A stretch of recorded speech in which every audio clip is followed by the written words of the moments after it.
اپنے نظریے کی بنیاد پر جو لا الہ الا اللہ محمد رسول اللہ. اس وقت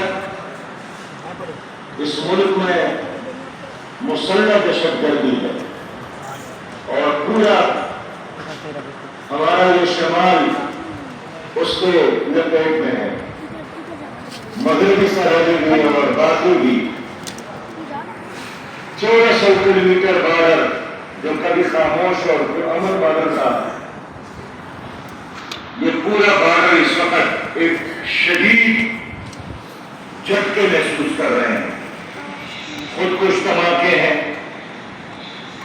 لوگ مر رہے ہیں، بستیاں برباد ہو رہے ہیں، لاشیں گر رہی ہیں اور ہماری حکمران کا ماشائی ہے.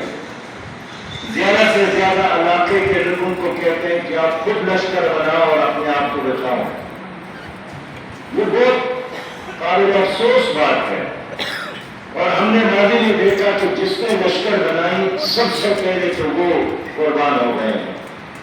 مارنے والا کون ہے پتہ کسی کو نہیں. جو مر رہے ہیں ان کو بھی پتہ نہیں کہ مجھے لوگ کیوں مار رہے ہیں. ایک ایک جلسے میں، باجوڑ میں، محمد میں،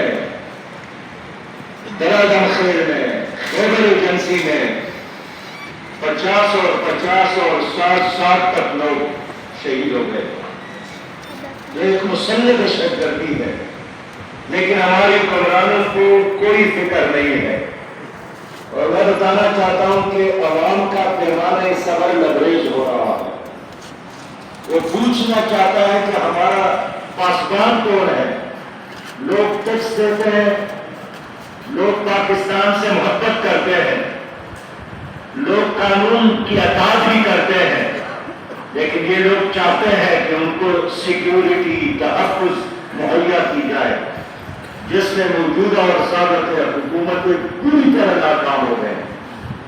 اس ملک میں معاشی دہشت گردی ہے اور معاشی دہشت گردی ہی بنیاد ہے مسلح دہشت گردی کا. اس لیے کہ یہ کاروبار بن گیا ہے دہشت گردی. اب ان معاشی دہشت گردوں کا کون محاسبہ کر سکتا ہے؟ عدالت یہ خریدتے ہیں، جج ان کی مٹھی میں ہوتے ہیں، الیکشن ہوتا ہے تو پولنگ اسٹیشن اور پولنگ عملہ خریدتا ہے اور ہر جائز اور ناجائز طریقے سے اقتدار تک پہنچ کر پھر مسلط ہو جاتے ہیں. تو یہ معاشی دہشت گرد ہے جنہوں نے اس وقت ہمارے سیاست کو بھی ہمارے بنایا ہے اور ہماری اکانومی بھی اس کی وجہ سے مسلسل تباہی سے دو چار ہے. اس ملک میں چند خاندان ہے جو 75 سالوں سے یہاں پر مسلط ہے. میں اس لیے آپ سے عرض کرنا چاہتا ہوں کہ ان لوگوں کی وجہ سے عدالتی نظام تباہ ہو گیا، تعلیمی نظام تباہ ہو گیا.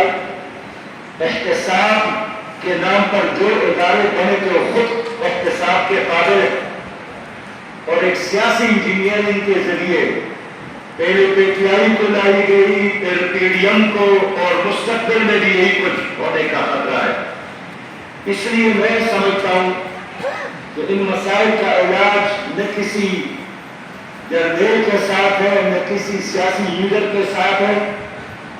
اپنی اس تقدیر کو بدلنے کا ایک ہی راستہ ہے کہ ہماری قوم جاگ جائے، شعور بیدار ہو جائے اور اپنے ووٹ کے ذریعے ان لوگوں کا احتساب کرے جنہوں نے اس ملک کو اس محنت تک اور اس تباہی اور بربادی تک پہنچایا.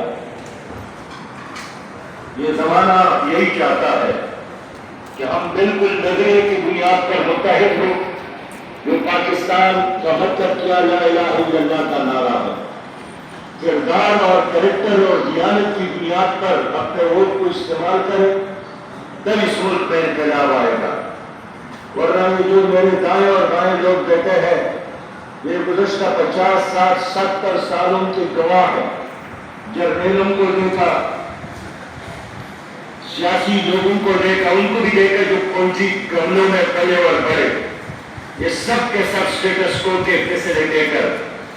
اس لیے یہ جو آپ کے سامنے اس وقت موجود ہے ان میں اکثریت ایسے ہیں جنہوں نے زمانہ تعلیمی میں اسلامی جنگ طلبہ کی جنڈے تلے اس نظام کو بدلنے کے لیے نعرے لگائے، جلسے کیے، جلوس کیے، جدوجہد کی، جیلوں میں گئے، لیکن وہ منزل اب بھی ان لوگوں کو ڈھونڈ رہی ہے۔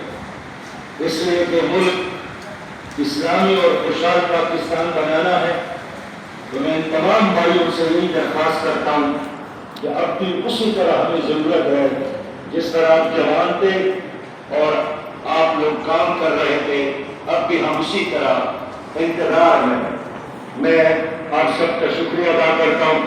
ہاشمی صاحب میرے ساتھ جیل میں رہے۔